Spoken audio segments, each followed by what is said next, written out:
একজন homeopathic doctor হিসেবে রোগীর নেচার এবং হ্যাবিটকে টার্গেট করাটা বা পর্যবেক্ষণ করাটা অ্যাকচুয়ালি কেস টেকিং কিছুই নয়। আপনি কতটুকু রোগীর মধ্যে দেখতে পাচ্ছেন, কতটুকু বুঝছেন, দ্যাটস কল্ড কেস টেকিং। আপনি যত রোগীর মধ্যে গভীরভাবে বুঝতে পারবেন, যত সেই ব্যাপারগুলোকে নিজের চোখের সামনে দেখতে পারবেন, ততই হচ্ছে কি কেসটা সুন্দর হবে, ততই সেখানটায় আপনার একটা মেডিসিন, সঠিক মেডিসিন বা সিমিলিমাম মেডিসিন বা নির্দেশিত ওষুধটা বুঝতে পারাটা সহজ হবে। আর যতই আপনি রোগী থেকে দূরে থাকবেন, রোগীর ব্যাপার স্যাপার বুঝবেন না, ব্যাস 2-4টে সিমটমস, ব্যাস একটু খাওয়া, ঘুম, পিপাসা, এইটুকুর উপর ভিত্তি করবেন, প্রেসক্রিপশনটা ততটাই পার্শিয়াল হবে। তো it is very important to know all aspect of a human. এটা মানুষের সমস্ত কিছু বুঝা, যতটাই আপনি বুঝবেন, এই পর্যন্ত যত ক্লাস হয়েছে শুধু বোঝানোর জন্য। আমরা কি জিজ্ঞাসা করব, আমরা কি জানবো, কোথায় থেকে জানবো, সেগুলো রেপার্টরি কোথায় আছে, কোন মেডিসিনের মধ্যে কেমন ভাবে আছে। আপনি একটা মেডিকা খুললেই আপনি দেখবেন সেখানে ফার্স্টে এনি টাইপ অফ মেডিসিন, ধরেন সেটা হচ্ছে সাবাডিলা হোক, সেটা আপনার পালসেটিলা হোক, এই টাইপ অফ মেডিসিন। সেখানে একটা মাইন্ড চ্যাপ্টার আছে অলরেডি, সেখানটায় আপনার জেনারেল ফিজিক্যালের আলোচনা আছে, সেখানটায় রোগীর নানান ধরনের সূক্ষ্ম সূক্ষ্ম বৈশিষ্ট্য, এমনও কিছু বৈশিষ্ট্য আসে যেগুলো আমাদের মনের মধ্যে বিশ্বাসযোগ্যতা আসে না। যেমন আজকে একটা সিমটমস এর উপর আমরা পড়লাম যে চোখ বন্ধ করলেই বা ঘুমিয়ে পড়লেই সঙ্গে সঙ্গে ঘাম নাই, আবার ঘুম থেকে জেগে উঠলো, যেই চোখটা খুললো অমনি ঘামে ভরে গেল। হ্যাঁ, কত একটা অদ্ভুত সিমটমস, কিন্তু এগুলো দেখার চোখ দরকার। এই চোখ তৈরি করতে হবে ব্রাদার। এই দেখার চোখকে তৈরি করতে হবে, পর্যবেক্ষণ করতে হবে, রোগীর মধ্যেকার বিষয়গুলোকে বোঝার চেষ্টা করতে হবে। এটা একদিনের কাজ নয়, এটা লেকচার শুনে কখনোই ক্রিয়েট হবেন না। যারাই ভেবে রেখেছেন যে রফিকুল্লাহ স্যারের লেকচার শুনবো ব্যাস হয়ে যাবে case taking, no my dear friends, এটা কখনোই এইভাবে আসে না। আপনি যতই কেস টেকিং করতে থাকবেন, যতই বুঝতে থাকবেন একটা মানুষকে ভিতর থেকে বাইরে থেকে সমস্ত অ্যাসপেক্ট থেকে বুঝতে থাকবেন, আপনার কেস টেকিং তত ফাইন থেকে ফাইন হবে, তত সূক্ষ্ম থেকে সূক্ষ্ম বিষয়গুলো আপনার চোখের সামনে উদ্ভাসিত হয়ে উঠবে। এগুলো পর্যবেক্ষণ করা ছাড়া একটা ডিপ কনস্টিটিউশনাল মেডিসিন বলেন বা গভীর ক্রিয়াশীল একটা ঔষধকে আপনি কখনোই টাচ করতে পারবেন না কয়েকটা সুপারফিশিয়াল সিমটমস এর দ্বারা। যদি সেটা হয় কখনো কখনো ঝড়ে বক মরার, প্লিজ মাইক্রোফোনটা বন্ধ করেন, তা সেটা ঝড়ে বক মরার মতোই হবে। তাই এত বিস্তৃত আকারে আমি আমার কেস টেকিং ক্লাসকে সাজিয়েছিলাম যাতে আমরা দেখতে পারি যে রোগীর মধ্যে কি কি জানা যেতে পারে, কোথায় কোথায় প্রশ্ন করা যেতে পারে, কি কি বিষয় আমাদেরকে বুঝতে হবে। সেই জন্য এত ব্রিফলি ভাবে ক্লাসের আয়োজন করা হয়েছিল। আজকে সেই ক্লাসের এই continuation, nature and habit. Anybody can reply me, what is nature and what is habit? Nature এবং হ্যাবিটের মধ্যে পার্থক্য কি? কেউ একজন আমাকে বলতে পারবেন? স্যার, নেচারটা হচ্ছে গিয়ে অনিয়ন্ত্রিত, কিন্তু হ্যাবিটটা নিয়ন্ত্রিত। হ্যাবিটটা কেউ গড়ে তোলে, নেচারটা কিন্তু গড়ে তোলে না। Yes yes.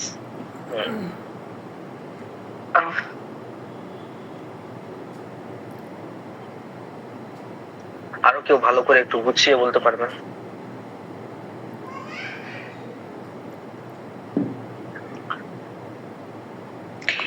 আমি যদি আরেকটু বলতে চাই তাইলে নেচার হলো যেমন একটা মানুষের ক্ষেত্রে যদি আমরা বলি যে একটা মানুষ সে তার জন্ম থেকে কিছু স্বভাব নিয়ে আসে, যে স্বভাবটা হয়তো তাকে কেউ ঘুরে বেঁধে শেখায়নি, হয়তো তার ফ্যামিলি খুব ভদ্র স্বভাবের কিন্তু সে একটু উগ্র মেজাজের, এটা তার নেচার। কিন্তু কিছু মানুষ স্বভাব করেছে সে গালমন্দ করে গালমন্দটা সে অভ্যাস করে ফেলছে, কথায় কথায় শালা বলে গালি দেয়, এটা তার একটা স্বভাব হয়ে গেছে। প্রথমে মজা করে দিত, এখন এটা অভ্যাস হয়ে এখন গেছে, এটা করতে হবে না। দিতে এখন অভ্যাস হয়ে গেছে। তাহলে একটা হলো তার অভ্যাস, আরেকটা তার নেচার। আমার মনে হচ্ছে আমি বিষয়টা পরিষ্কার করতে পেরেছি, আর কেউ করতে চাইলে করুক। নেচার মানে অভ্যাস না, নেচার মানে হচ্ছে স্বভাব। আমি হ্যাবিটটা অভ্যাস বলেছি, নেচারটা তো স্বভাব। আচ্ছা, আর হ্যাবিট হচ্ছে অভ্যাস, রাইট। তাহলে এটা আমি ভুল শুনেছি ভাই, সরি। তো নেচার কি? নেচার হচ্ছে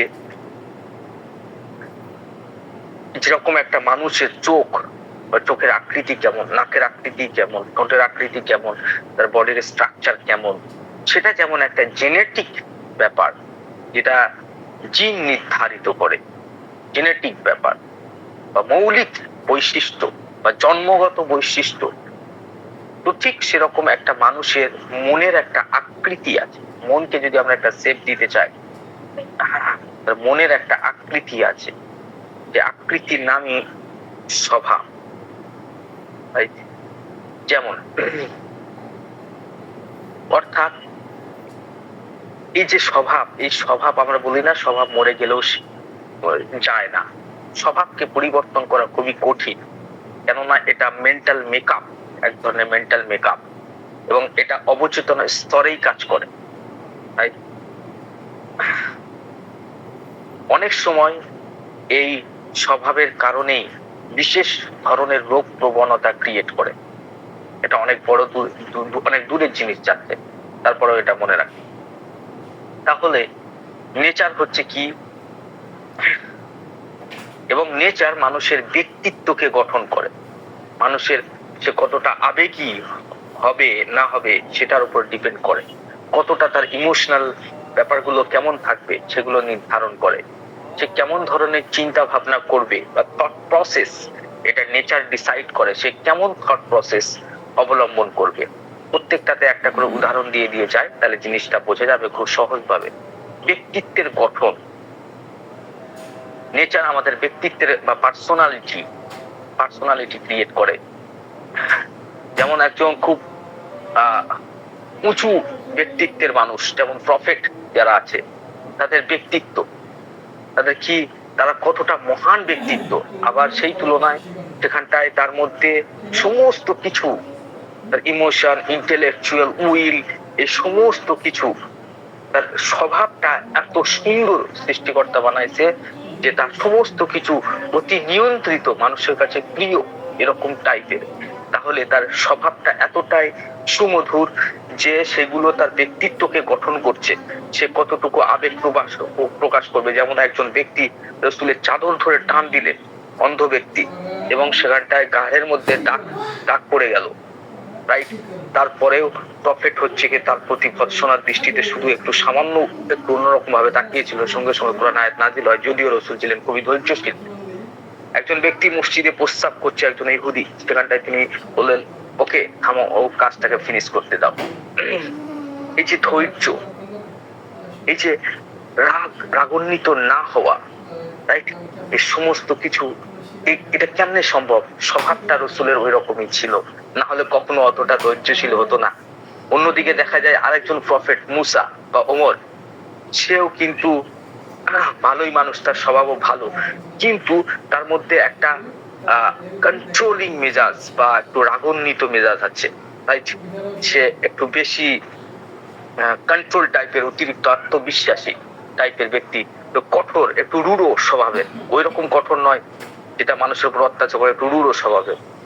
তো রাসূল যখন তার ওয়াইফদের সঙ্গে কথাবার্তা বলতেন, সেই সময় কেউ কেউ রাসূলকে একটু যেরকম মজা হাসি করতো, আমরা এখানটায় বেশিরভাগ মুসলিম তাই এই উদাহরণটা দিচ্ছি, তো হাসি মজাক ঠাট্টার একটা পরিবেশ তৈরি হতো, রাসূলকে কেউ কেউ একটু খোঁচাতো কোনো ওয়াইফ, তাই। কিন্তু যখনই ওমর প্রবেশ করতো, সমস্ত সব ওয়াইফরা দ্রুত সেখান থেকে পলায়ন করতো। কেন? তাই দেখে রাসূল বলেছিলেন যে ওমর যে পথ দিয়ে যায় শয়তান সেই পথে প্রবেশ করতে পারে। তো এখানটায় দেখেন ওমরের ব্যক্তিত্বটা দেখেন, সেখানটায় একটা বিশেষ ধরনের একটু রূঢ় স্বভাব, একটু কঠোর স্বভাব, তার রাগ বেশি, ইমোশন বেশি, কন্ট্রোল প্রিয়, এরকম টাইপের, লাইটম্যাক্স ভূমিকা হতে পারে এরকম টাইপের নেচার। সো এখানটায় নেচার ইজ ভেরি ইম্পর্টেন্ট, যে একজন ব্যক্তির পার্সোনালিটি কেমন ভাবে গঠন করছে। নেচার আবেগকে যে কতটা ইমোশন সে রিলিজ করবে না ইমোশন সাপ্রেস করবে, সেটাও তার স্বভাবের উপর ডিপেন্ডেন্ট। যেমন একজন খুব রাগী ব্যক্তি, সে প্রচন্ড প্রকারের রাগ প্রকাশ করবে, অল্পতে মেজাজ হারিয়ে ফেলবে। আরো যদি রাগী হয় সে জিনিসপত্র ভাঙাভাঙি শুরু করবে। আরো যদি সে রাগী হয় তাহলে সে দেখা যাবে তরোয়াল পরোয়াল বা হাতে যা কিছু আছে ছুঁড়ে মেরে দিচ্ছে, কোথায় কি লাগবে তার ঠিক নেই। রাইট? তো এখানটায় দেখা যাচ্ছে এই বৈশিষ্ট্য, এই স্বভাবের মধ্যে কি বৈশিষ্ট্য দেখছি? স্বভাবের মধ্যে সে খুবই হচ্ছে ক্লোরিক টেম্পারমেন্ট, অর্থাৎ আত্মবিশ্বাসী, নিয়ন্ত্রণ প্রিয়, মানুষের উপর কর্তৃত্ব করতে চায়, এরকম থেকে তার এরকম ব্যাপার আছে, এবং তার সঙ্গে তার ইমোশনাল কন্ট্রোল নাই। তাহলে কে কতটুকু ধৈর্যশীল হবে, কে রাগী হবে, কে কতটুকু সহ্য করতে পারবে? যেমন রসুলের সহ্য ক্ষমতা প্রশংসনীয়, সংবেদনশীল এবং প্রচন্ড সংবেদনশীল, সিম্প্যাথেটিক। আপনি কাউকে কখনোই সহানুভূতিশীল বানাইতে পারবেন না যদি তার গঠনগত উপাদানের মধ্যে, অর্থাৎ স্বভাবের মধ্যে যদি তার মধ্যে দয়ালু স্বভাব যদি তার মধ্যে না থাকে। তাহলে কে কতটুকু দয়ালু, কে কতটুকু ধৈর্যশীল, কে কতটুকু রাগী, সমস্ত কিছু ডিপেন্ড করে তার নেচার কেমন, সেটার উপর, নেচারের উপরে। নেচার এবং সে কেমন ধরনের আচরণ করবে, তাহলে এক জায়গায় দেখা যাচ্ছে সে জিনিসগুলোকে কেমন ভাবে একসেপ্ট করবে, সেটা তার বুদ্ধিমত্তার উপরে, তার আন্ডারস্ট্যান্ডিং পাওয়ারের উপরে ডিপেন্ড করে। আর সে কেমন ভাবে পরিবেশের সঙ্গে প্রতিক্রিয়া জানাবে বা মিথস্ক্রিয়া করবে পরিবেশের সঙ্গে, সেটা তার থট প্রসেস এবং চিন্তা ভাবনার আবেগের উপর নির্ভর করে। আবেগ কি? আবেগ হচ্ছে রিলিজ করা, এর ভিতরের ব্যাপারগুলোকে রিলিজ করে, কেমন ভাবে সে মিথস্ক্রিয়া করবে। তাহলে এটা জন্মগত, এবং এটাকে সহজভাবে পরিবর্তন করা যায় না।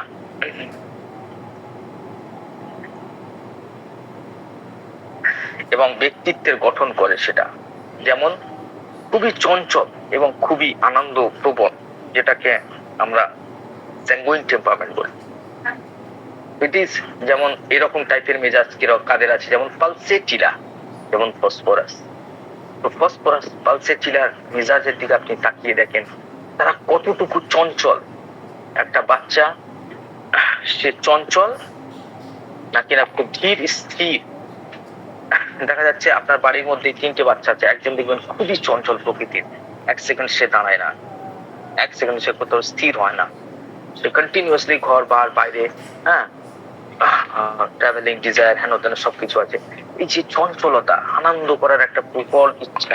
আবার আরেকটা এইরকম একটা বাচ্চা, পাশাপাশি আরেকটা বাচ্চা দেখেন যে সারাদিন চুপচাপ শুয়ে আছে, কোনো ব্যাপারে তার আগ্রহ নেই, একদম নির্লিপ্ত হয়ে আছে, কোনো ব্যাপারে তার ইন্টারেস্ট নেই, কেমন মরা মতো বাচ্চা। তো বাট এখানটায় কি দেখছি আমরা নেচারের মধ্যে? একটা বাচ্চার মধ্যে দেখছি যে তার মধ্যে কতটুকু চঞ্চলতা, কতটুকু তার আনন্দ করার ইচ্ছা। আর অন্যদিকে দেখা যাবে না বায়োটা কাপ, সাইলেসিয়া, ক্যালপিয়া কাপ, এই সমস্ত যে সমস্ত মেডিসিন আছে, এরা দেখেন কত ধীর স্থির, অলস, বিছানায় শুয়ে, ক্যালপিয়া কাপ শুয়েই থাকে, শুয়ে থাকে। একটা কাজ বললে তার করতেই ভালো লাগে। লেজিনেস, এটা একটা স্বভাব। লেজিনেস মানুষ অটোমেটিকলি হয় না, কোন রোগের ক্ষেত্রে হয়তো দুর্বল হতে পারে, বাট লেজি সেটা স্বভাবের মধ্যে। এরকম অসংখ্য রকমের স্বভাব আপনার রেপার্টরির মধ্যে গেলেই খুঁজে পাবেন। এবারে ধরুন কিছু কিছু ব্যক্তি আছে যারা খুবই খুবই খুবই সংবেদনশীল, খুবই সেন্সিটিভ প্রকৃতির তাদের, এবং খুবই চিন্তা ভাবনাশীল ব্যক্তি। সেন্সিটিভ যেরকম সেরকম চিন্তায়, মনের মধ্যে দেখবেন কিছু কিছু মহিলা আছে গালে হাত দিয়ে ঘন্টার পর ঘন্টা চিন্তা করে। তাদেরকে যদি কেউ কিছু একটা শব্দ পর্যন্ত বলে দেয়, তাদের চোখ থেকে পানি চলে আসে, তাদের মনটা খুবই নরম প্রকৃতির হয়, খুবই সেন্সিটিভ হয়, যেমন ইগনেশিয়া। রাইট? এই একটা মেজাজ দেখেন। তাহলে পূর্বে 2 রকম মেজাজের কথা বললাম, আর ইগনেশিয়ার মেজাজের কথা একবার চিন্তা করে মিলিয়ে দেখেন। যেমন নেস্ট্রা মিউরেটিকা, এই কেমন ধরনের মেজাজ, কতটা সেন্সিটিভ এবং কতটা সে ফিক্সড আইডিয়া, ফিক্সড থট, কেউ কিছু একটা বলে দিল সেটা নিয়ে সারাদিন ধরে চিন্তা ভাবনা করতেছে, হ্যাঁ, অথচ সে অ্যাংজাইটি অ্যাবাউট ট্রাইফেলস, হ্যাঁ, তো এরকম টাইপের নেচার।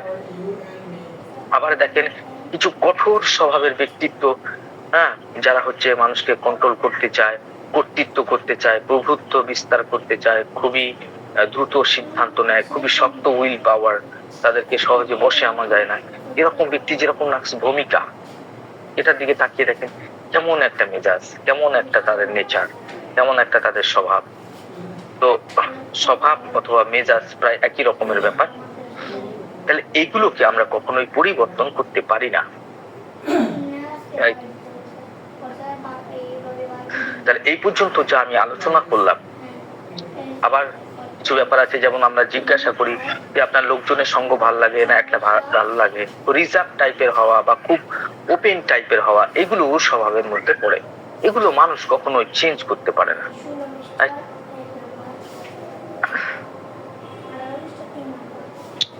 তাহলে এই পর্যন্ত যে আলোচনা করলাম, যেগুলো পরিবর্তন করা কঠিন, এক কথায় আমি কেমন ভাবে বুঝবো এটা নেচার কিনা?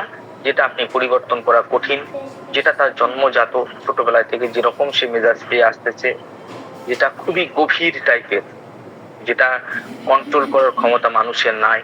একজন রাগী মানুষকে আপনি কখনোই শান্ত বানাইতে পারবেন না, কোনো ওষুধের দ্বারা সম্ভব না। আর যেটা প্যাথোলজিক্যাল ব্যাপার আছে সেটা চেঞ্জ হবে।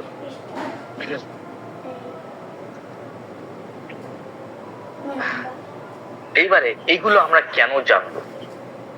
এটা জানলে লাভ কি? আমার হোমিওপ্যাথিক প্রেসক্রিপশনে এটা আমি কেমন ভাবে রিফ্লেক্ট করবো? তো যেখানটায় আপনি কনস্টিটিউশনাল রেমেডি বা খুব গভীর একটা ঔষধ প্রদান করতে চান, যেটাকে আমরা বলি কনস্টিটিউশনাল রেমেডি বলি, যেটাকে মূল ওষুধ বিবেচনা করতে চায় বা খুব গভীর টাইপের একটা প্রেসক্রিপশন দিতে চায়, সেখানটায় এই নেচারের অবদান অপরিসীম। কিন্তু অ্যাকিউটের ক্ষেত্রে এই সমস্ত সিমটমস গুলোর অতটা কোনো গুরুত্ব নাই। কিন্তু যেখানে ক্রনিক এবং মায়োজেমেটিক ট্রিটমেন্ট দেওয়া দরকার, সেই জায়গায় এই মেডিসিন গুলো খুব ইম্পর্টেন্ট, এই নেচার হচ্ছে খুবই ইম্পর্টেন্ট।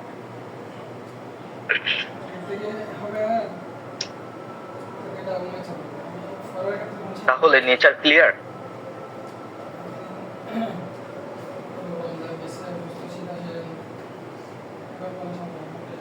হ্যালো, জি স্যার।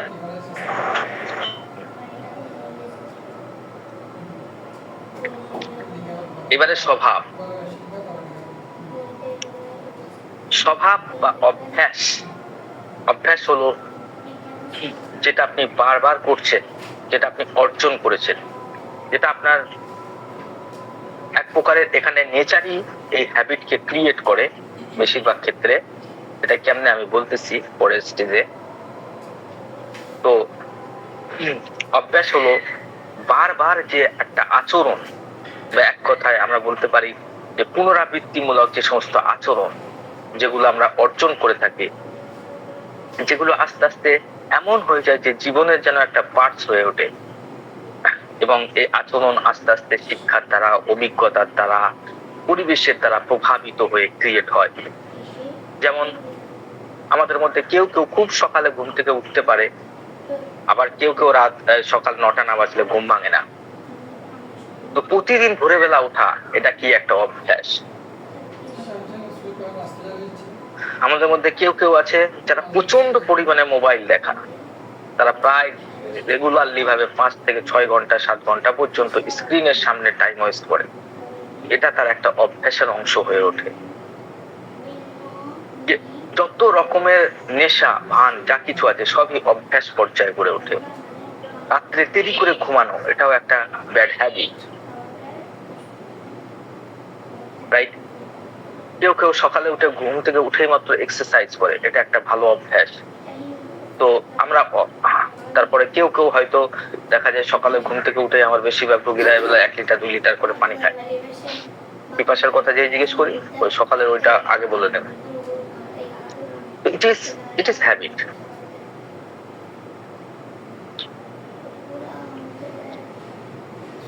তাহলে হ্যাবিট কাকে বলবো? যেটা শেখা যায়, যেটা পরিবর্তন করা যায়। আর নেচার কখনো পরিবর্তন করা যায় না, যেটা সময়ের সাথে সাথে মানুষের, আপনি যদি প্রতিদিন 10টার সময় ঘুমানোর প্র্যাকটিস করেন, তো আপনার হয়তো রাত 1টার সময়, আমার রোগীদের বলি রাত 10টার সময় ঘুমাবো না। ডাক্তার, এটা কেমন ভাবে সম্ভব? আমার তো ঘুমিয়ে আসে না। আমি ওকে, ঠিক আছে, 21 দিন হ্যাবিট করেন, রাত 10টার সময় চুপচাপ চোখ বন্ধ করে পড়ে থাকবেন। একটা সময় আপনার ব্রেন ওটাকে অ্যাকসেপ্ট করে নেবে এবং সেই মতো আপনার কাজগুলোকে সাজাবে। কেউ কেউ হয়তো বিকাল 3টার সময় দুপুরে লাঞ্চ করে, তো সেক্ষেত্রে তাকে উপদেশ দেওয়া হয় যে আপনি 12টার মধ্যে খাবেন। আমার খিদেই পায় না। দেখা যায় 12টার সময় খেতে খেতে খেতে খেতে বডি ওটাকে নিজের বায়োলজিক্যাল ক্লকস এর সাথে সেটিং করে নেয় এবং নির্দিষ্ট টাইমে ক্ষুধা ক্রিয়েট করে। কেউ কেউ প্রতিদিন হয়তো 2 বান্ডিল 3 বান্ডিল 4 বান্ডিল বিড়ি খায়। তো দেখা যায় তাকে যদি আমরা পরামর্শ দিই যে আস্তে আস্তে কমান, আচ্ছা কেমন ভাবে থাকবো, আমি তো চেন স্মোকার, তো বলা হয় যে আস্তে আস্তে এটা অভ্যাস করে ফেলেন। তো আমরা জানি যে অভ্যাসকে চেঞ্জ করা যায় এবং এটা সচেতন চেষ্টায় গঠন করা যায়। এবারে আমাদের সব অভ্যাস কেন জানতে হবে? আমরা হোমিওপ্যাথিক ট্রিটমেন্ট করার সময় যেমন কিছু কিছু মেডিসিন আছে, দেখেন। আচ্ছা আপনারা বলেন তো, বারবার হাত ধোয়ার অভ্যাস, এটা কি স্বভাব না অভ্যাস? বারবার হাত ধোয়া অভ্যাস। তাহলে এটাকে চেঞ্জ করা যাবে, এটাকে হোমিওপ্যাথিক ওষুধ দিয়ে ঠিক করা যেতে পারে। তাহলে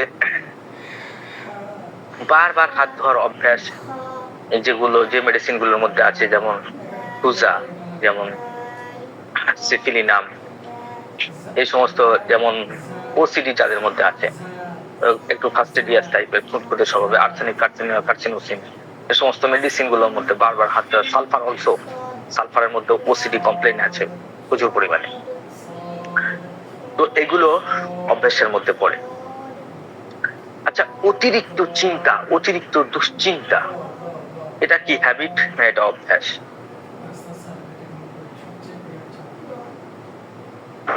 এটাও অভ্যাস। এটাও অভ্যাস। যে একটা ছোট্ট সামান্য জিনিস, যেটাকে নিয়ে ভেবে ভেবে ভেবে ভেবে লম্বা করলাম, ওয়াইফের সঙ্গে ঘন্টার পর ঘন্টা ঝগড়া করলাম, অথচ চাইলে আমি এটা নাও করতে পারতাম। কন্ট্রোলার তো উপরওয়ালার হাতে নাই। উপরওয়ালা অভ্যাসের দায়িত্ব আমাদের হাতে দিয়েছে, যে তুই যেমন চলবি পৃথিবীতে তেমন ভাবে একটা আমল নামা লেখা হবে, একটা ফলাফল লেখা হবে, তার প্রতিদান দেওয়া হবে। তো অতিরিক্ত চিন্তা বা দুশ্চিন্তা করে এমন একটা মেডিসিনের নাম বলেন তো?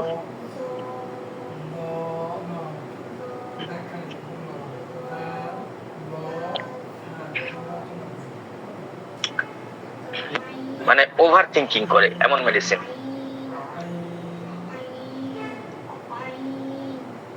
স্যার এটা তো এক একজনের এক একটা কজেশনের উপরে। ইগনেশিয়া আছে, যত ভাবুক টাইপের মেডিসিন আছে, একটু ভাবুক স্বভাবে, কিন্তু সে নিজেকে কন্ট্রোল করে না, নিজের মনকে ছেড়ে দেয় এবং ইচ্ছা মতো চিন্তা করতে থাকে। যেমন আর্জেন্টিকান নাইটিকাম, এইটা হলো, তারপরে যদি এটা হয়, এখন কালে হাত দিয়ে ভাবতেছে, তারপরে এইটা হলো, রাস্তায় একটা গাড়ি, একটা বাচ্চা অ্যাক্সিডেন্ট, আরে বাপরে, তারপরে একদম চমকে উঠলো, ছাদের উপর আছে, হয়তো ছুটে গেল। এখানটায় তার প্রথম ভালো লাগে, এরকম করতে করতে একটা সময় এরকম দুশ্চিন্তা, মানে টেনে টেনে দুশ্চিন্তা। আমাদের বাড়ির কিছু কিছু সদস্য আছে না, আমাদের হোমিওপ্যাথিক বুঝতে গেলে বাইরে যাওয়ার কোনো দরকার নাই, আমাদের বাড়ির আশেপাশের লোকজনকে দেখলেই আপনি হোমিওপ্যাথিক আস্তে আস্তে শিখে যাবেন। যে আমাদের বাড়ির কিছু কিছু ব্যক্তি আছে না, ছোট্ট ছোট্ট ব্যাপার নিয়ে কি বিস্তার ভাবে, ব্যাপক ভাবে একটা চিন্তা করে একটা সমস্যা ক্রিয়েট করে, মানে সমস্যা তারা কখনো সমাধান করতে পারে না, শুধু সমস্যা ক্রিয়েট করতে পারে। এরকম টাইপের পারসন, এটা একটা অভ্যাস। Over thinking is a habit.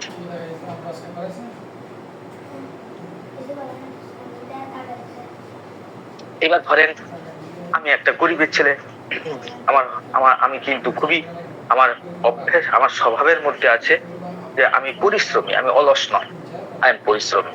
পরিশ্রমী হওয়া এটি স্বভাব। এবারে এই পরিশ্রমের ব্যাপারটা যখন সে দেখলো যে আমি ভালো মতো খাটতে পারি, এখন সে নিজের জন্য বড় বড় গোল সেট আপ করলো যে আমাকে হচ্ছে কে 3 বছরের মধ্যে আমার কোটিপতি হওয়া লাগবে। এখন সে রাত দিন করে পরিশ্রম করা শুরু করলো এবং কাজের চাপ যতটা একটা মানুষ সহ্য করতে পারে, দেখা যাচ্ছে সে 18 ঘন্টা পরিশ্রম করছে 2টা পয়সা ইনকাম করার জন্য। কারণ তার বিল্ডিং এর প্রজেক্টে কাজ করতে হবে, ওই প্রজেক্টে কাজ করতে হবে, সেই প্রজেক্টে। এই যে অতিরিক্ত চাপ নেওয়া, এটা স্বভাব না, এটা অভ্যাস।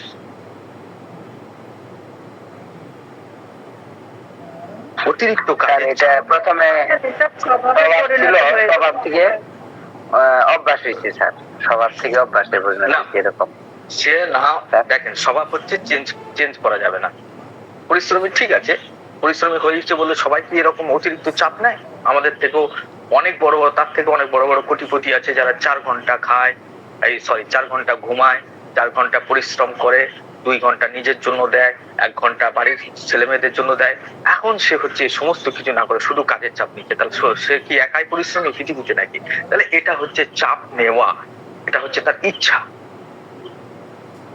পরিশ্রমী হলেই কি চাপ নেবে? সে এত চাপ নেবে 18 ঘন্টা? অতিরিক্ত চাপ নেওয়া এটা একটা হ্যাবিট। যেমন নাক্স ভূমিকা,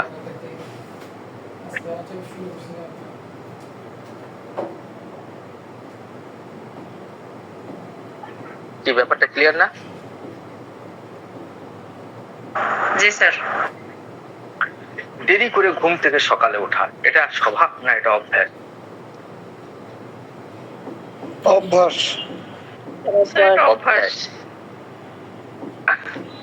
যেমন ক্যালকেরিয়া কাপের পেশেন্ট বা আরো কয়েকটা পেশেন্ট, নাক্স ভূমিকার পেশেন্ট, এরা সারাদিন সারা রাত ধরে 12টা 1টা পর্যন্ত করে হয় কাজ করে, পার্টি করে, আর হচ্ছে গিয়ে সকালে দেরিতে ঘুম থেকে ওঠে। ফলে তাদের রিফ্রেশিং স্লিপ কখনো রিফ্রেশিং হয় না। তো আমরা এই হ্যাবিট কেন জানবো? হ্যাবিট জেনে আমাদের লাভ কি? সকালে দেরি থেকে ঘুম থেকে ওঠা কি কোনো সিমটমস, কোনো রুব্রিক্স? নো। এটা জানলে আমরা সেগুলোকে মডিফাইড করতে পারি। মডিফাইড করলে কি হবে? আমাদের ট্রিটমেন্টের মধ্যে যে অবস্টিকেল আছে, হোমিওপ্যাথিতে আমরা শুধু ঔষধ প্রয়োগ পর্যন্ত জানি, কিন্তু রেজাল্টটাকে কিভাবে ধরে রাখতে হয়, শুধু ওষুধের দ্বারা কি রেজাল্ট ধরে রাখা সম্ভব? নো। মেইনটেনিং কজ গুলোকে সরাতে হবে। এই যত ব্যাড হ্যাবিট আছে এগুলো সবই মেইনটেনিং কজ হিসেবে দাঁড়ায়। আপনি একটা নাক্স ভূমিকার পেশেন্টকে ঔষধ দিলেন, এখন নাক্স ভূমিকার পেশেন্ট যদি অতিরিক্ত কাজের চাপ বা প্রেশার নেয়, রাত্রে যদি ঠিকঠাক মতো না ঘুমায়, উল্টো পাল্টা মশলাদার খাদ্য খাবার এই সমস্ত ভোজন করতে থাকে, আপনি ওই রোগীকে সারিয়ে তুলতে পারবেন?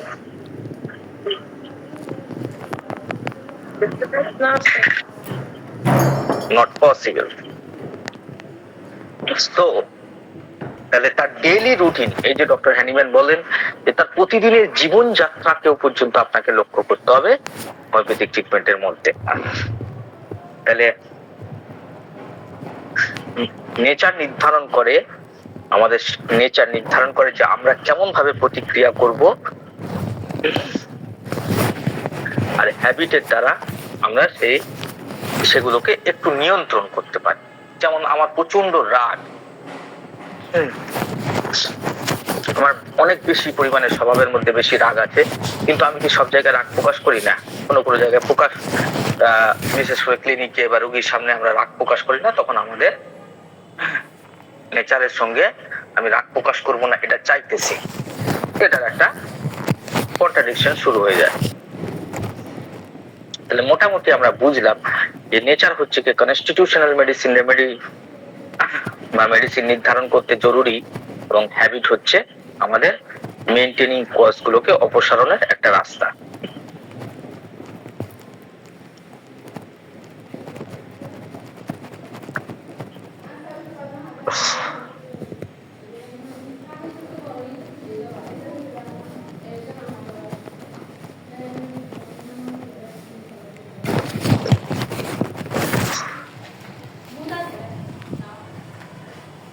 ওকে, এইবারে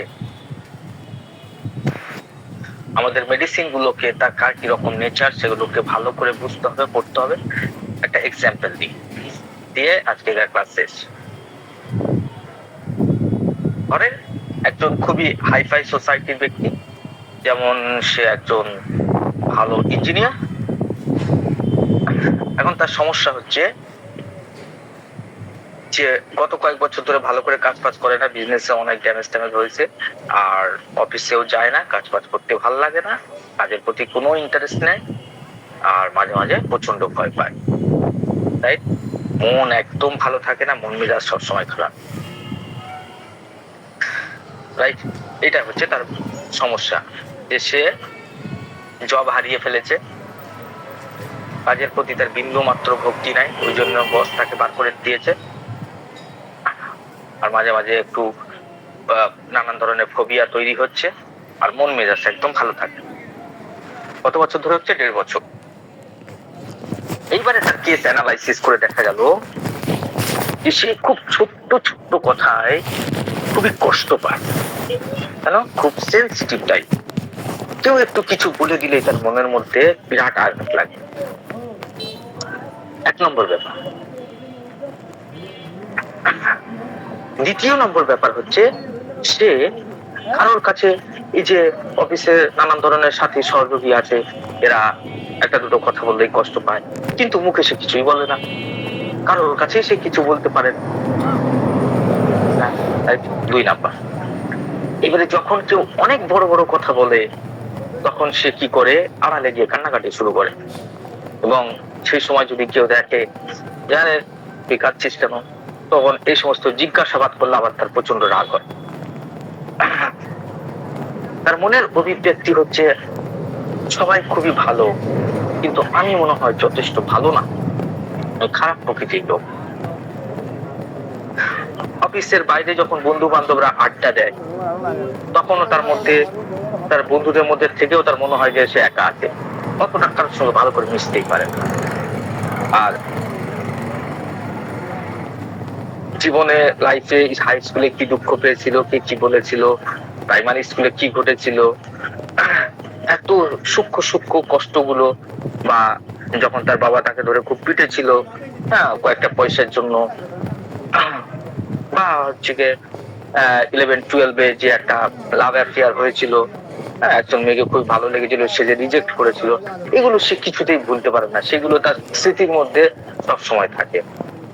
এই হচ্ছে তার অভ্যাসের মধ্যে কয়েকটা সিমটমস। তাহলে এবার আপনারা বলেন যে ছোট ছোট কষ্ট পায়, খুবই সংবেদনশীল, এর জন্য কি রুব্রিক্স নেবেন, মানে কি বিবেচনা করবেন? তাহলে এখানে দেখা যাচ্ছে যে সে খুবই সংবেদনশীল, তাহলে he is a very sensitive to criticism. Number 1, কাউকে কিছু বলতে পারে না, এটাও একটা স্বভাব। কেন? কি স্বভাব আছে ব্যাকগ্রাউন্ডে? সাপ্রেসিভ নেচার বা ইন্ট্রোভার্টেড, রাইট? ইন্ট্রোভার্টেড হওয়া একটা স্বভাব, রাইট? আর কি ধরনের? সে কারোর কাছে কিছু বলতে পারে না, তাহলে সাইলেন্ট, তার সমস্ত ব্যাপারগুলো খুবই সাইলেন্ট থাকে, তার মধ্যে সাইলেন্ট গ্রিফও আছে আমরা দেখছি।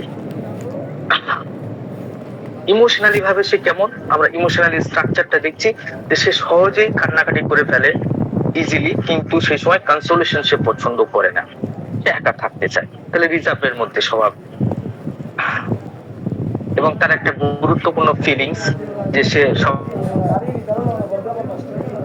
সবার মধ্যে থেকেও একা মনে করে, তাহলে অ্যাবান্ডেন্ট ফিলিংস তার মধ্যে আছে, এবং লং লাস্টিং গ্রিফ আছে। তাহলে আমরা এখানে স্বভাবের মধ্যে পাচ্ছি এমন একজন ব্যক্তি যে কিনা মেলানকোলিক টাইপের, একটু দুঃখী স্বভাবের। আমাদের মাঝখানে আছে না কেউ কেউ একটু গোমরা মুখ, একটু দুঃখী মতো, সবসময় তাকে দেখলে কখনো তার মুখে হাসি না কাশি না, melancholic temperament and introverted person, and খুবই সাইলেন্ট, এবং ইমোশনালি গুলোকেও খুব সাপ্রেস করে রাখে। এইটা হচ্ছে তার স্বভাবের পিকচার। এখন বলেন এইটাতে কোন মেডিসিন আপনি দিতে চান? এরকম স্বভাবের ব্যক্তি মেট্রিয়া মেডিকা কোন মেডিসিনের সঙ্গে ম্যাচ করে? নেট্রামিওর, 100% নেট্রামিওর। এখন তাহলে এখানটায় আমরা দেখছি কনস্টিটিউশনালি তার মাইন্ডের যে মেকআপটা আছে, যে গঠনটা আছে, মাই ডিয়ার ফ্রেন্ডস, যে গঠনটা আছে সেটা একদম এক্স্যাক্টলি নেটামিওরের মতো। এবার নেটামিওরের একটা কিনোটস হচ্ছে কনসোলেশন অ্যাগ্রাভেশন, তাই না? এখানে কনসোলেশন অ্যাগ্রাভেশন ও কনফার্ম হচ্ছে, না হলে মেডিসিনটা হয়তো অ্যাসিড ফস, হয়তো সেটা ইগনেশিয়ার মধ্যে চলে যেতে পারতো, যেখানে লং লাস্টিং গ্রিফও আছে, অতীতের কথা সে বলে নাই। আচ্ছা, এইবারে দেখেন তার স্বভাব, এবার তার ডেলি রুটিনকে জিজ্ঞাসা করেন যে আপনি কখন খান, আপনি কি করেন, সারাদিনটা কেমন ভাবে কাটান, হ্যাঁ, কি কি ভাবে আপনি চলেন একটু বলেন। তো দেখা যায় যে প্রতিদিন সে রাত 2টার পরে ঘুমাতে যায়। হ্যাঁ, আর কি করে, যেহেতু সে ইন্ট্রোভার্টেড পারসন, তাহলে স্বাভাবিকভাবে সে তো পাড়ার দোকানে, চা দোকানে, অফিসে কলিগ এদের সঙ্গে আড্ডা দিতে তার ভালো লাগবে না, বাড়িতেই বেশিক্ষণ থাকে, একা থাকতে চায়, বন্ধু বান্ধবদের এড়িয়ে এড়িয়ে চলে, এটা তার হ্যাবিট। তাহলে একা থাকতে চাওয়া এবং বন্ধুদের এড়িয়ে চলা, এটা সে নিজের ইচ্ছাই করছে। তো so company desire, company aversion এবং অ্যালোন এমএল এই সিমটমস এর মধ্যে আমরা তাকে দেখতে পাচ্ছি। এবং সারাদিন সে এবার বাড়িতে বসে সে কি করবে, পড়াশোনা, গান বাজনা, মোবাইল দেখা। তো সে মোবাইল হরদম দেখে, হ্যাঁ, সারাদিন স্ক্রিনের দিকে তাকিয়ে থাকে। আর কি করে, ফিজিক্যাল এক্সারসাইজ সে মোটেই করে না, রাইট? আর রেগে গেলে সে নিজের ভিতরে ভিতরে রাগটাকে চেপে রাখতে হজম করে। এখন দেখা যাচ্ছে এই যে হজম করা রাগ, যদি এটা একটা সিমটমস এর মধ্যে পড়ে, যে ইমোশনাল সাপ্রেস বা অ্যাঙ্গার সাপ্রেস, তারপরে এত দূর আমরা না গেলে চলবে, কিন্তু আমরা দেখবো যে এই হ্যাবিট গুলো তার লাইফকে কতটা ডিস্ট্রয় করছে। একটা মানুষ যখন ভিতরের মধ্যে রাগ পুষে রাখে, আপনি জানেন সে তার মাইন্ডের মধ্যে এক প্রকারের আঘাত সৃষ্টি করে, যেরকম একজিমা সাপ্রেস করলে আমাদের সমস্যাগুলো ডিপ লেভেলে চলে যায়, ঠিক কিনা? আমরা যদি ঘামকে সাপ্রেস করি, ডিপ লেভেলে চলে যায়। আমাদের যদি রজস্রাবকে যদি আমরা সাপ্রেস করি, একজন অসুস্থ হয়ে পড়বে। তাহলে মাইন্ডের মধ্যে কি ঘটনা ঘটবে না, 100% ঘটবে যে সে রাগ হয়েছে, বাবা তুই রাগ প্রকাশ কর, কিন্তু সে রাগ প্রকাশ না করে ভদ্রতা বশত, স্বভাবের বশত সে সেগুলোকে নিজের ভিতরে সাপ্রেস করছে, ফলে তার ইন্টারনাল ব্যালেন্স বিগড়ে যাচ্ছে। আপনারা হয়তো মোবাইল দেখাটাকে সবার সামনে দেখবেন যে আরে হ্যাঁ, তো মোবাইল দেখা যাবে না, তো আপনি তাকে এই উপদেশটাও দিবেন যে যদি বাবা আপনার রাগটা করে, একটু রাগ প্রকাশ করবে। এটা এক ধরনের হ্যাবিট যে করেছে, সে রাগ প্রকাশ না করে করে করে করে করে থাকতে থাকতে একটা হ্যাবিট পড়ে গেছে, তার মধ্যে একটা অভ্যাসে পরিণত হয়েছে এটা। দ্বিতীয়ত, সে ক্ষতিকর ব্যাপার হচ্ছে সে কখনোই এক্সারসাইজ করে না, ফিজিক্যাল এক্সারসাইজ, একটু হাঁটাহাঁটি চলাচল কিছুই করে না, রাত দিন মোবাইল নিয়ে পড়ে থাকে, বাড়িতে মিউজিক, গান বাজনা, পড়াশোনা এই নিয়ে ব্যস্ত থাকে, তো ফিজিক্যাল এক্সারসাইজ করছে না, ফলে ফলে তার শরীরের এন্ডোক্রাইন লেভেলটা বা সিস্টেমটা ঠিক মতো চলে না, মাংসপেশির মধ্যে, জয়েন্টের মধ্যে, এগুলোর মধ্যে আস্তে আস্তে দুর্বলতা ক্রিয়েট করে। সো ফিজিক্যাল এক্সারসাইজ সে এড়িয়ে চলে, বন্ধু বান্ধব এড়িয়ে চলে, ফলে সে আরো বেশি পরিমাণে একাকিত্বের মধ্যে ঢুকে যায়, সারাদিন স্ক্রিনে তাকিয়ে থাকে, রাত 2টার পরে ঘুমায়, ফলে তার মেমোরি টেমোরি এগুলো আস্তে আস্তে দুর্বল হতে থাকবে, তার শরীর নার্ভ গুলো রেস্ট পায় না। এগুলো সবই হ্যাবিটের মধ্যে পড়ছে, এগুলোকে আমাদের অপসারণ করতে হবে। তাহলে এখানে দেখা যাচ্ছে কেন অপারেশন করতে হবে, কেননা এখানটায় মেইনটেনিং কজ, যে মেইনটেনিং কজ আছে, হ্যাবিট যেটা আছে, সেটা মেন্টাল ফ্যাটিক ক্রিয়েট করছে আর ইনসোমিনা ক্রিয়েট করছে, রাইট? ফলে সে রাত 2টার সময় ঘুমাতে যায়, তার ঘুমটাও ঠিকঠাক মতো হয় না, সকালে উঠে ফ্রেশও লাগে না। তো এইগুলো হচ্ছে কি, আপনাকে ওষুধ দিলেই হবে না, তাকে পরামর্শ বা কাউন্সিলিং করতে হবে, যে আপনি যদি মানসিক ভাবে সুস্থ হতে চান, আপনি যদি চান যে আমি ডিপ্রেশন, এখানে রোগটার নাম কি হচ্ছে, ক্রনিক ডিপ্রেশন ডিসঅর্ডার এবং অ্যাংজাইটি, এবার আস্তে আস্তে এই যে ভয় পাচ্ছে নানান ব্যাপারে, এই ফোবিয়া আস্তে আস্তে ক্রিয়েট করছে। আগে সে ডিপ্রেশনের মধ্যে ছিল এবং সেটা ক্রনিক ডিপ্রেশন। তাহলে এই ক্রনিক ডিপ্রেশনের মেইনটেনিং কজ কি, মেন্টাল ফ্যাটিকনেস এন্ড ইনসোমিনা। মেন্টাল ফ্যাটিক, মানসিকভাবে সে দুর্বল হয়ে গেছে, তার ইমোশনাল লেভেলটা সব থেকে ক্ষতিগ্রস্ত হয়েছে, আর সেখানটা ক্ষতিগ্রস্ত হওয়ার কারণেও সে একা থাকতে চায়, বন্ধুদের এড়িয়ে চলে, ফিজিক্যাল এক্সারসাইজ করে না, কাউকে কিছু বলে না, কষ্ট পেলেও চেপে থাকে, মা জিজ্ঞাসা করে, বাপ জিজ্ঞেস করে কি হয়েছে, কিছুই সে বলে না। এই সমস্ত কিছু তাকে তাকে ভিতরে ভিতরে মানে তার মানসিক অবস্থাকে আরো দুর্বলতর করে ফেলছে। এবং আইসোলেশন থাকার সিদ্ধান্ত, যে আমি কারোর সঙ্গে মিশবো না, কোথাও যাব না, বন্ধুদের সঙ্গে আড্ডাও দিব না, এটাও আস্তে আস্তে ডিপ্রেশন, আরো তাকে গভীর ডিপ্রেশনের দিকে ঠেলে দিচ্ছে। সো তাকে পরামর্শ দিতে হবে এইগুলোকে এড়িয়ে চলে একটু কথাবার্তা, লোকজনের সঙ্গে একটু মুখে কিছু বলা না ভালো লাগতো, এইরকম তাকে তার হ্যাবিটটাকে চেঞ্জ করে অন্য হ্যাবিটে তাকে রাখতে হবে। দেন আপনি তাকে দিলেন একটা মেয়র ওয়ানেন,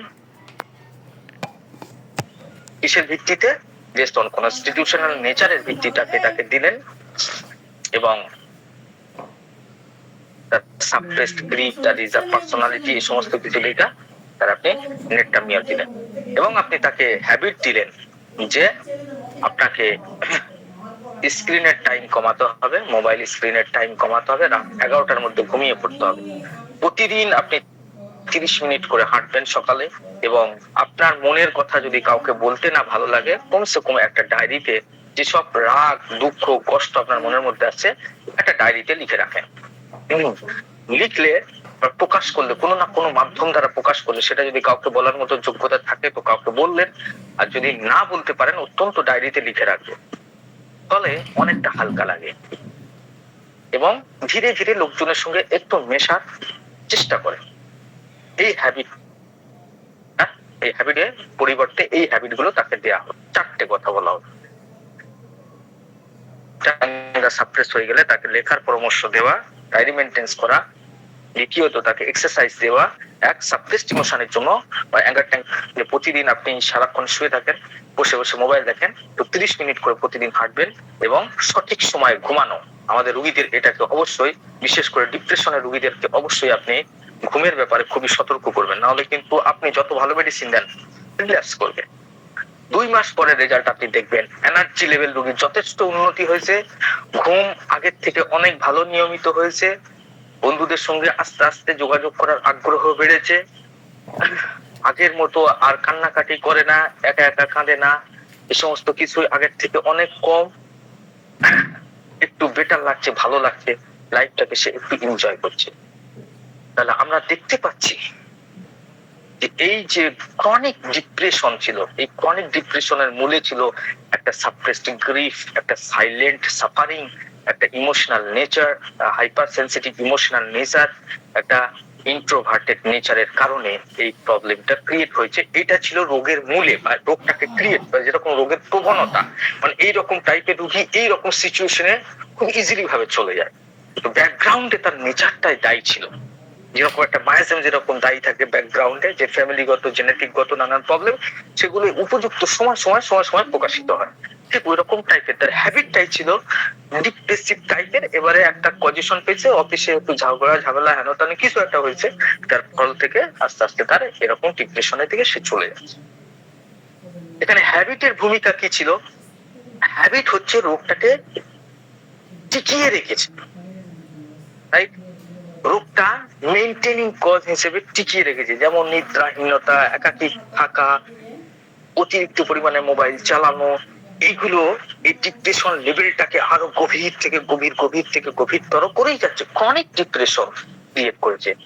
তাহলে আমাদের হোমিওপ্যাথিক ঔষধ আর প্লাস এই যে হ্যাবিচুয়াল পরিবর্তন, এই দুইটার প্রয়োগের ফলে রোগটা খুব দ্রুতভাবে কন্ট্রোল করা যাচ্ছে। So, habit and nature is very important, my dear friends, to solve chronic case like mental case, OCD, bipolar disorder, anxiety, এই সমস্ত লেভেলে শুধু আপনি ওষুধের উপর ডিপেন্ডেন্ট থাকলে এবং রোগীকে যদি ইচ্ছা মতো পারমিশন দেওয়া যায়, তো কোনো রোগী শেষ পর্যন্ত সারবে না। থ্যাংক ইউ এভরিওয়ান, আজকের ক্লাস এই পর্যন্তই। নেক্সট আমার কেস টেকিং এর ক্লাস অলরেডি শেষ, যেহেতু আমি ডক্টর কেন্টের হায়ারার্কি অনুযায়ী মেন্টাল সিমটমস গুলোকে কমপ্লিট করেছি। মাইন্ডের মধ্যে will, intellectual power, understanding power, memory, আর রিপস, এভাবে 5টা পড়িয়েছি, তাই না? আজকের কিছু কিছু অংশ বাদ ছিল, তো হ্যাবিট এবং নেচার এটা জানানো খুব গুরুত্ব ছিল, সেই উপলক্ষে আজকে হ্যাবিট এবং নেচারের ক্লাস হচ্ছে। নেক্সট আমাদের ক্লাস হবে follow up reporting. Next series, আমরা নতুন সিরিজ একটা লঞ্চ করছি, সেটা হচ্ছে কেমনে আমরা একটা রোগীর মধ্যে মেডিসিন প্রয়োগ করার পরে বা ফার্স্ট প্রেসক্রিপশন করার পরে তার মধ্যে কি ধরনের প্রতিক্রিয়া সৃষ্টি হয়, সেটাকে কেমন ভাবে পর্যবেক্ষণ করব, এবং সেখানটায় রেমেডির রিয়াকশন কি হয়, কি ঘটলো, রেমেডির রিয়াকশন কি হলো, কিউরেটিভ, সাপ্রেটিভ, প্যালিয়েটিভ নাকি না প্রুভিং, কি ধরনের প্রতিক্রিয়া রেমেডি ক্রিয়েট করলো, এবং সেই অনুযায়ী আমাদের করণীয় কি। অর্থাৎ আমরা এখন ওয়েট এন্ড ওয়াচ, নাকি না পুনরায় রিপিটেশন সেম শক্তিতে, নাকি না শক্তির বৃদ্ধি, নাকি হচ্ছে কি অন্য কোনো নিউ রেমেডি প্রেসক্রাইব করতে হবে, সেই ব্যাপার। তো এই সমস্ত একটা প্র্যাকটিক্যাল ভাবে একটা কেসকে এগুলো করার উদ্দেশ্য হচ্ছে উন্নতিটাকে, যে ফার্স্ট প্রেসক্রিপশন করা হয়েছিল বা নিরাময়টাকে কন্টিনিউয়াসলি আমরা কেমন ভাবে ধারাবাহিকতার সাথে ধরে রাখতে পারি, এবং সেখানটায় আমাদের অবস্টিকেল গুলো কেমন ভাবে আমাদেরকে বুঝতে হবে, অ্যান্টিডোট হয়েছে নাকি না কোন রকমের হ্যাবিচুয়াল পরিবর্তন, পরিবেশগত কোনো ব্যাপারে মেডিসিন অ্যান্টিডোট হয়ে গেছে না, রোগী কিভাবে কোনোভাবে অ্যান্টিডোট হয়েছে কিনা, সেগুলো আমরা কেমনে বুঝবো। এবং এই প্রসঙ্গে হেরিংস ল 10-12 অবজারভেশনস এন্ড ডক্টর ভিতুল কাসের 22 অবজারভেশন, এগুলো সম্মিলিত একটা ধারাবাহিক একটা ফলো আপ ক্লাস নেক্সট থেকে শুরু হবে ইনশাআল্লাহ, যেটা কিনা যারা বর্তমান সময়ে প্র্যাকটিস করছে তাদের জন্য হেভি হেল্পফুল হবে।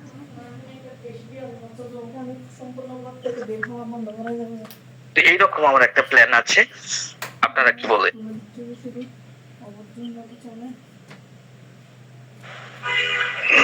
জি স্যার, এটা অতীব দরকারি জিনিস।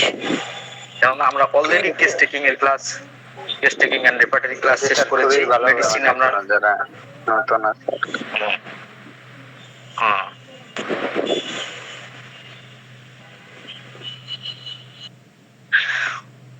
ওকে, তাহলে আমরা ফলো আপ রিপোর্টিং এর ক্লাস নেক্সট থেকে লঞ্চ করব, নেক্সট বুধবার থেকে। আশা করি আপনারা সবাই সঙ্গে থাকবেন এবং উপভোগ করবেন ক্লাসগুলো। আর আজকের আর বেশি সময় দেব না, তাহলে প্রত্যেককেই ধন্যবাদ, থ্যাংক ইউ। ভালো থাকবেন, সুস্থ থাকবেন, সঙ্গে থাকবেন।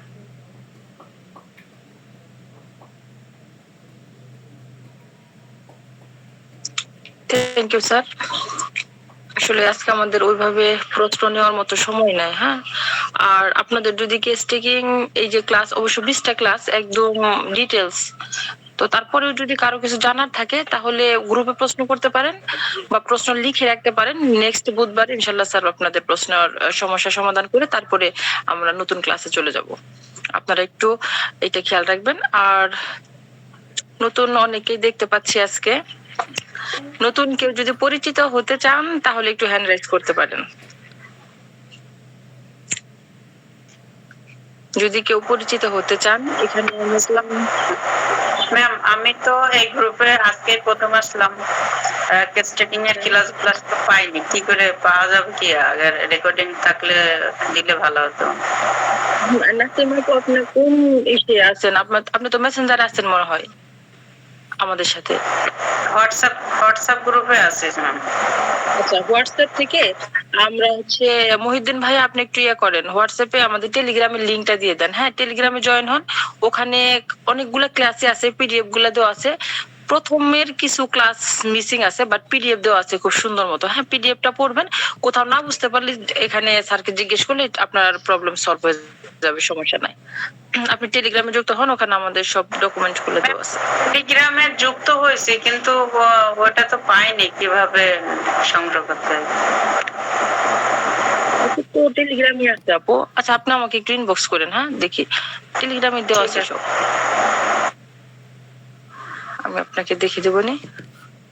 আর স্যারকে অসংখ্য ধন্যবাদ। আসলে এত সুন্দরভাবে কেস টেকিং এর ক্লাস অন্য কোনো প্ল্যাটফর্মে হয় কিনা আমার জানা নাই, এত ইন ডিটেলস। আশা করি সবাই খুবই উপকৃত হয়েছেন। আর যারা পরে আসছেন, ভিডিও গুলো আছে ওগুলো দেখে নেবেন, পিডিএফ গুলো দেখে নিলে অনেকটা ক্লিয়ার হয়ে যাবেন যে কয়টা ভিডিও মিসিং আছে কোথাও। আসলে ভিডিও গুলো অ্যারেঞ্জ করা একটু ঝামেলা হচ্ছে, আমরা যদি পেয়ে যাই ইনশাল্লাহ দিয়ে দিব আপনাদের। তো এখানে রেবেকা আপু আছে নতুন। আচ্ছা, ওই ফার্স্টের দিকে পিডিএফটা আপনারা একটু দেখে নেন, আপনারা পিডিএফ দেখলে কিন্তু ওখানে ক্লিয়ার হয়ে যাবে। রেবেকা আপু আছেন আমাদের সাথে, প্রতীক্ষা আপু, তারপরে হচ্ছে আর তো সবাই মনে হয় পুরাতনী।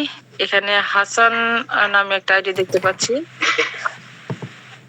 আর বাদ বাকিরা তো সব পুরাতন। আচ্ছা, যারা নতুন ছিলেন তাদেরকে শুভেচ্ছা জানাচ্ছি। তো আজকে আর আমাদের আলোচনা লম্বা করব না, নেক্সট বুধবার থেকে আসলে অনেক গুরুত্বপূর্ণ ক্লাস শুরু হতে যাচ্ছে, আপনারা সাথে থাকবেন। আর বুঝতে পারছেন স্যারের টপিকটা শুনে অবশ্যই, ওটা মূলত সেকেন্ড প্রেসক্রিপশনের সমস্ত বিষয় ফলো আপ ম্যানেজমেন্ট সহ শুরু হবে। ইনশাআল্লাহ সবাই সাথে থাকবেন, নোটিস পেয়ে যাবেন গ্রুপে আর একটু ডিটেলসে। সবাই সাথে থাকবেন এটাই আশা করবো। তাহলে আমরা ক্লাসটা শেষ করে দিই। ওকে, ঠিক আছে, সবাইকে ধন্যবাদ। সবাই ভালো থাকবেন, সুস্থ থাকবেন। আল্লাহ হাফেজ।